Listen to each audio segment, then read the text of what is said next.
अस्सलामु अलैकुम वरहमतुल्लाहि ताला बरकातुहू। मैं हूँ हकीम मोहम्मद यूसुफ़ रज़ा निज़ामी अशरफ़ी और आप तामीज़रात रूहानी ग्रुप चैनल मुलाहिज़ा फरमा रहे हैं। मेरे दोस्तों और अज़ीज़ों, रूहानी ग्रुप के सभी नाज़रीन, रहनुमाए हिकमत व अमलियात के सभी आमिलीन, आज मैं आप लोगों के खिदमत में एक अशरफ़ी पलीता पेश कर रहा हूँ। अल्हम्दुलिल्लाह, बारहा का तजर्बा है और यूँ तो यूट्यूब पर हमने भी और कई आमिलीन हजरात ने भी कई पलीते को बताया है, मगर इस पलीते का मकाम कुछ और है।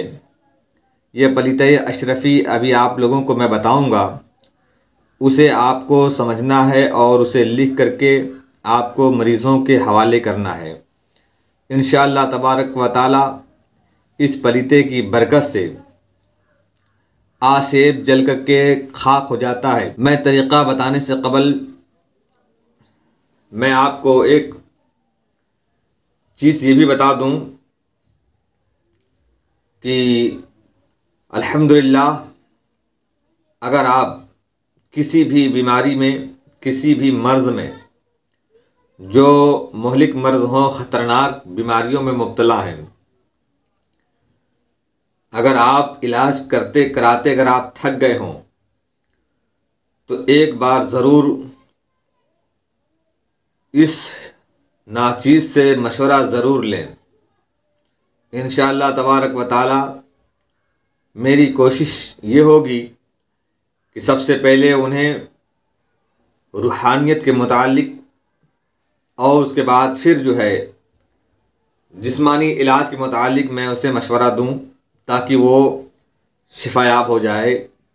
अल्लाह रब्बुल इज़्ज़त हुज़ूर मखदूम पाक के सदक़े तुफ़ैल में उन्हें शिफा अता फ़रमा दी। क्योंकि मेरा मकसद ही यही है,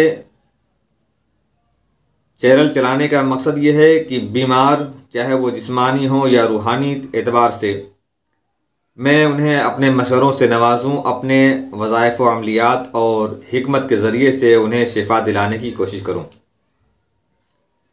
यूँ तो अल्लाह रब्बुल इज़्ज़त शिफा अता फ़रमाता है, मगर कोई ना कोई वसीला, कोई न कोई ज़रिया, किसी न किसी ज़रिए से अल्लाह रब्बुल इज़्ज़त उसे शिफा अता फ़रमाता है। तो आज मैं आप लोगों को पलीते अशरफ़ी के मुतालिक मैं बताने वाला हूँ। पलीते अशरफ़ी को बनाने से पहले आपको करना यह है कि आपको 2 रिकात सलातुल हाजात, ये नमाज आपको अदा करनी है। उसके बाद 2 रिकात जब अदा कर लेंगे, उसके बाद आपको थोड़ी सी शीरनी घर में ही बना लीजिए या किसी अच्छी दुकान से मंगवा लें। मंगवाने के बाद उस शीरनी को फ़ातिहा देना है। हुज़ूर सैयदना सरकार सुल्तान मखदूम अशरफ जहांगीर समनानी रज़ी अल्लाह तआला अन्हु के बारगाह में फ़ातिहा पेश करना है, सरकार से मदद हासिल करनी है। उसके बाद आप उस पलीते को लिखना शुरू करेंगे। पलीता आपके स्क्रीन पर है, आप देख रहे हैं। पहले आपको इस तरह से नक्श सफ़ेद कागज़ पर बना लेनी है। बनाने के बाद आपको ऐसे ही, जिस तरह से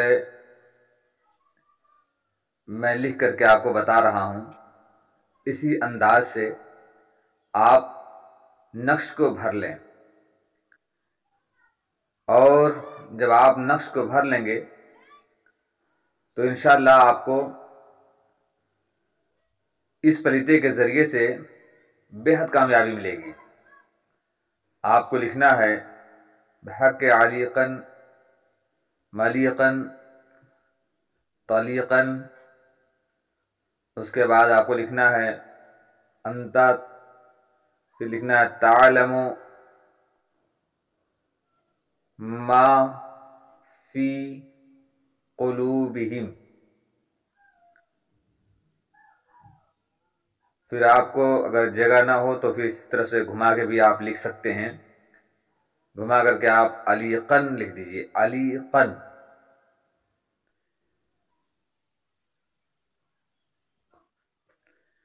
ये आपका मुकम्मल हो गया।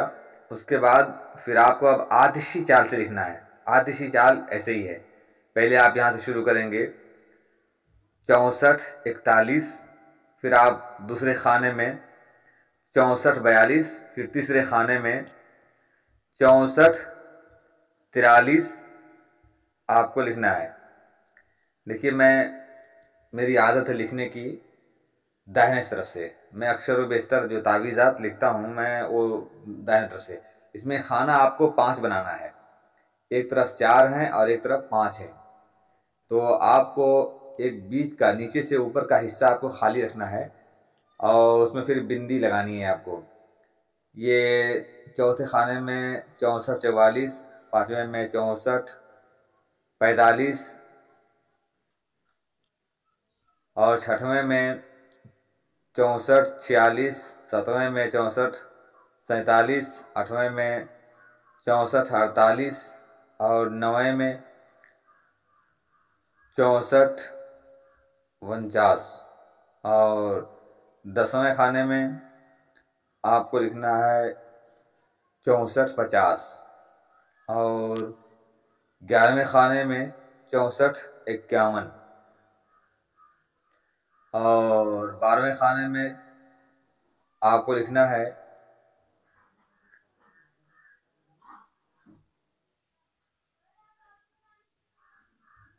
64 52 और आपको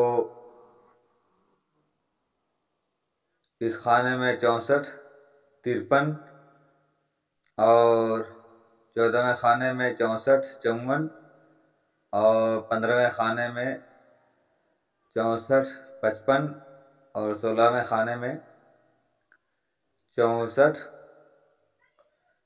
56 और ये जो बीच में खाना जो बचा हुआ है इसमें आप बिंदी रख देंगे, यानी कि नुक्ता रख देंगे आप। 1 2 3 4 इस तरीके से आप मुकम्मल कर लेंगे। फिर आप नीचे ये दाहिने साइड के, मैं अगर लिखता तो बड़ी वीडियो लंबी हो जाती, तो इसलिए मैंने इसको मुकम्मल कर दिया, आपके सामने पेश कर दिया हूँ। आप देख रहे हैं, आपके इस तरफ जो गिनती हैं 977 952 इस तरह की गिनती आपको पूरा ये जिस तरह से लिखा है इसी तरीके से आप इसको पुर कर देंगे। नीचे जिसके ऊपर चुड़ैल हो या खबीस हो या परी हो या खबीस हो या जिन हो या भूत हो, तो उसी तरीके से उनके नाम वगैरह यहाँ पर आप लिख देंगे। अगर जो तशख़ीस में आपको नज़र आया होगा उसको लिखने के बाद फिर आप इस तरह से लिखने के बाद जैसे चुड़ैल परी मिर्गी मसान और जिन खबीस हैं, इस तरह से लिखने के बाद आखिर में हर की बाशद सोख्ता गर्दद, ये आपको मुकम्मल नीचे लिख लेना है। इसी तरीके से आपको पलीता करना है और इंशाअल्लाह तबारक व तआला आपको ज़रूर इस पलीते से आपको फ़ायदा नज़र आएगा, क्योंकि ये हुज़ूर सैयदना सरकार मखदूम अशरफ जहांगीर समनानी रज़ी अल्लाह तआला अन्हु के ज़ात मुक़द्दसा से निस्बत है और मुझे उम्मीद है आप फ़ायदा ज़रूर हासिल करेंगे। इस तरह से आपको मुकम्मल कर लेनी है। मुकम्मल करने के बाद फिर इसको रुई में लपेट करके आपको और दाहिने तरफ से आप लपेटें, इसको लपेट करके फिर रुई में लपेट करके मुकम्मल कर लें। मुकम्मल करने के बाद फिर आप जो है इसे एक मिट्टी के चिराग में सरसों का तेल डाल करके आप इसे रोशन करें और किबला रू बिठा करके मरीज को और पलीते के रुख जो है अपने तरफ हो, इस तरह से बिठा करके आपको इसका पलीते को जलाना है। 1 घंटा जलाएं। 1 घंटा जलाने के बाद फिर देख ले, अगर खाक हो गया हो, वो आराम मिल गया हो तो ठीक है, नहीं दूसरे दिन फिर इस पलीते को कर सकते हैं, तीसरे दिन भी कर सकते हैं। इंशाल्लाह 3 दिन में सुकून मिलना एकदम तय है। तरीके से वो आसेब जिन खबीस चुड़ैल परी जो भी होंगे उसके ऊपर मुसल्लत, वो या तो भाग जाएगा या तो फिर वो धीरे धीरे बहुक्म रब्बी ताला वो जल करके खाक होता हुआ नज़र आएगा, वो जल जाएगा। तो आप इस तरीक़े से इस पलीते को इस्तेमाल में ला सकते हैं, मगर इस पलीते को वही लोग इस्तेमाल करें, वही लोग इसे बनाएं जो हुज़ूर सैयदना सरकार मखदूम अशरफ जहांगीर समनानी रज़ी अल्लाह तआला अन्हु से मोहब्बत और वास्ता रखते हैं और उनके चिराग शरीफ को अगर रोशन करते हैं तो वो लोग और भी इसे बना करके मरीज़ों को दे सकते हैं। आज की बातें बस मैं यहीं पर ख़त्म करता हूँ। अस्सलामु अलैकुम।